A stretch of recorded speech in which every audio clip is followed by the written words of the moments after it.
Hello guys, welcome back to my channel. 大家好，我叫善丽。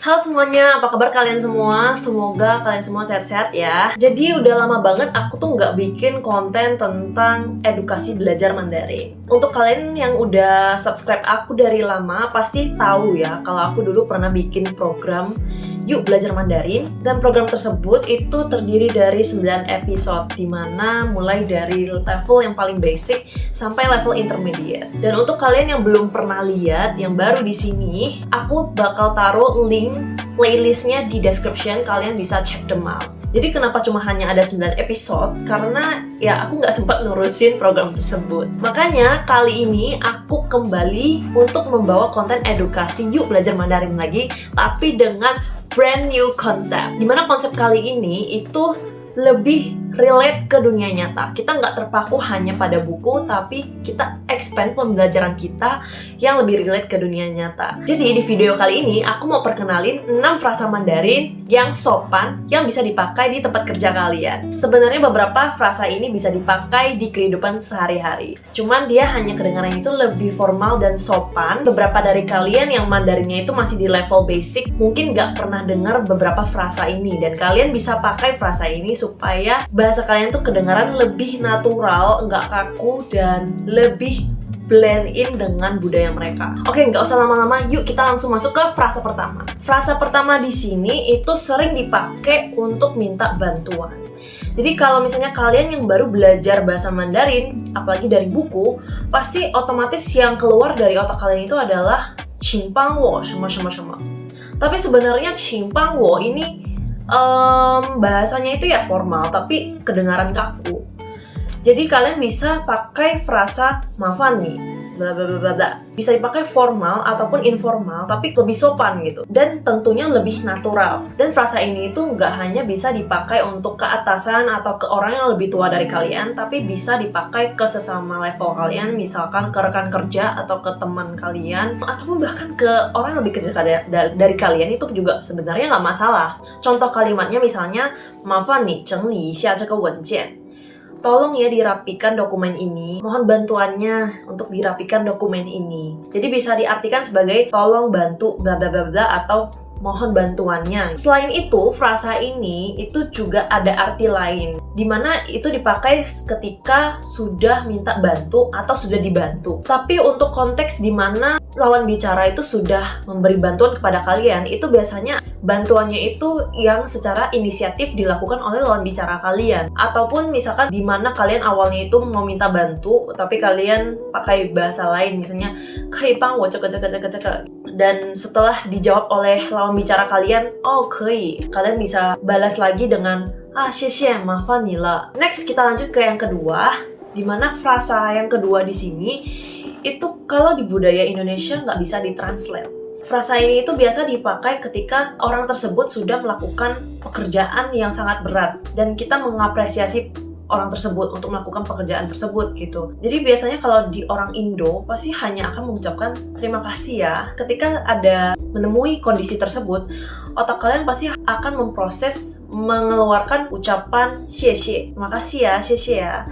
Cuman 谢谢di sini kayaknya agak terlalu general aja, terlalu umum gitu. Jadi kalian bisa mengganti ucapan tersebut menjadi 辛苦你了. Terima kasih ya udah capek-capek. Terima kasih ya sudah bekerja keras, you have work hard. Jadi ucapan di sini adalah lebih ke bentuk apresiasi kita terhadap seseorang yang sudah melakukan pekerjaan yang sangat berat. Misalkan contohnya, 这么晚了还在加班，辛苦你了. Udah sampai malam gini kamu masih lembur. Terima kasih ya udah capek-capek. You have work hard. Terima kasih ya udah bekerja keras. Atau contoh yang kedua, 今天帮了这么多忙，辛苦你了. Hari ini kamu sudah bantu sangat banyak.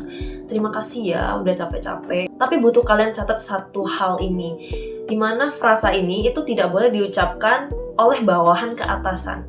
Karena seperti yang aku bilang tadi, frasa ini adalah bentuk apresiasi, dimana biasanya itu adalah frasa ini dipakai untuk berterima kasih karena sudah memberi bantuan gitu. Kalian bisa ngucapin untuk ke sesama level kalian, tapi kalau untuk ke atasan tuh agak kurang cocok aja gitu. Oh iya, dan juga frasa ini itu nggak perlu kalian tambahin dengan kalimat lain. Kalau misalnya emang ada dirasa orang yang kalian perlu apresiasi untuk pekerjaannya, kalian yang bisa langsung bilang aja辛苦了, ni 辛苦了. Jadi nggak usah tambah kalimat apapun di depan atau di belakang, itu nggak masalah. Yang ketiga, sebenarnya ini lebih ke kosakata sih, dimana misalkan kalian kalau diberikan informasi atau perintah, pasti kalian akan menjawab oke, siap, copy atau noted. Dan otomatis ketika kalian menemukan kondisi tersebut, pasti kalian akan menjawab 好的 atau 知道了. Pada kondisi ini, sebenarnya kalian bisa mengganti ucapan tersebut menjadi 收到. 收到 di sini artinya adalah noted atau oke, atau copy, siap, mengerti, ataupun bisa diartikan sebagai sudah diterima. Nah, untuk konteks pertama, kalian bisa menggunakan ucapan ini yang diartikan sebagai oke ketika kalian mendapatkan informasi. Misalkan teman kalian menginformasikan kalian bahwa meeting besok akan diubah menjadi jam 10 pagi gitu. Nah, kalian bisa menjawabnya dengan 收到 gitu. Oke, dimengerti, copy, noted. Dan selain itu, konteksnya itu adalah dimana misalkan teman kalian udah mengirimkan dan kalau misalnya kalian sudah menerima file tersebut, kalian bisa menjawabnya dengan 收到. Jadi di sini kalian mengucapkan 收到 supaya dengan yakin kalian bisa menginfokan mereka bahwa kalian sudah menerima file tersebut. Next, untuk frasa keempat, di sini biasanya sering dipakai ketika kita baru masuk ke tim yang baru atau perusahaan yang baru. Kalau kalian misalnya baru belajar bahasa Mandarin atau level Mandarin kalian masih basic, mungkin kalian akan kepikiran mentranslate mohon bimbingannya ya. Itu menjadi 之后需要你们的指导.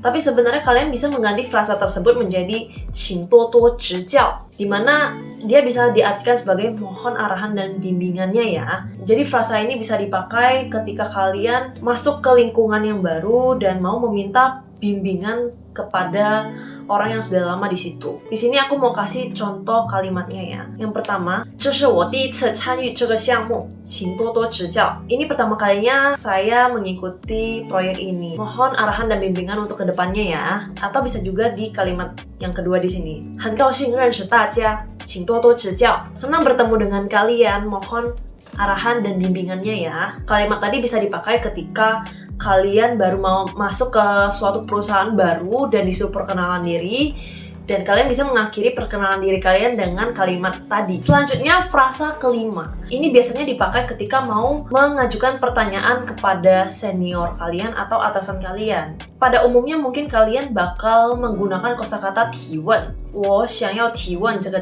Sebenarnya nggak salah sih menggunakan 提问ketika kalian mau mengajukan hanya satu pertanyaan yang biasa gitu. Tapi kalau misalkan kalian mau bertanya yang merujuk kepada konsultasi yang akan membuat percakapan kalian menjadi panjang, itu biasanya bisa menggunakan 请教. 请教di sini adalah dia lebih ke bertanya, tapi bertanya untuk konsultasi. Di sini aku kasih dua tipe susunan kalimat yang bisa kalian pakai. Yang pertama, 领导我有时候要向您请教. Atau yang kedua, 领导我要请教您一个问题. Dua-duanya artinya itu sama ya. Bos, ada yang mau saya tanyakan kepada Anda. Dua tipe susunan kalimat tersebut bisa kalian pakai yang mana aja. Cuman emang beda grammarnya doang. Dan akhirnya kita sampai juga ke frasa yang terakhir, yaitu 听您的安排. Frasa ini itu bisa diartikan secara formal maupun informal. Secara formal itu diartikan menjadi ikut saja dengan pengaturan Anda. Saya mengikuti arahan Anda saja. Dan secara informal bisa diterjemahkan sebagai terserah. Misalnya kalau ada yang mau bertanya kepada kalian secara formal, 你要什么时候出发? Dan kalau misalnya jawaban kalian itu lebih ke kayak terserah kepada Anda, terserah Anda. Kalau misalnya kalian yang terbiasa ngobrol Mandarin secara informal, mungkin yang pertama kepikiran di otak kalian adalah jawabannya menjadi 随便你. Tapi sebenarnya 随便你 itu terkesan kurang sopan. Kalau misalnya dalam kondisi yang formal, kalian bisa mengganti kata 随便你 itu menjadi 听您的安排. Dan frasa ini juga bisa dipakai nggak hanya dalam kondisi formal, tapi juga dalam kondisi informal. Seperti ketika kalian menggunakannya dengan teman kalian dalam kehidupan sehari-hari. Oke, that's all for my video. Nggak terasa ya pembelajaran kita selesai sampai di sini. Semoga semua yang aku sampaikan tadi bisa bermanfaat untuk kalian semua ke depannya. Dan kalau kalian ada request spesifik untuk pelajaran Mandarin, bisa komen di kolom komentar. Any feedbacks are appreciated. Kalau ada saran dan komentar lain juga dipersilakan kan. Dan juga kalau kalian mau support aku untuk bisa bikin video lebih banyak lagi ke depannya, don't forget to like, share, and subscribe. Bye bye. 谢谢观看。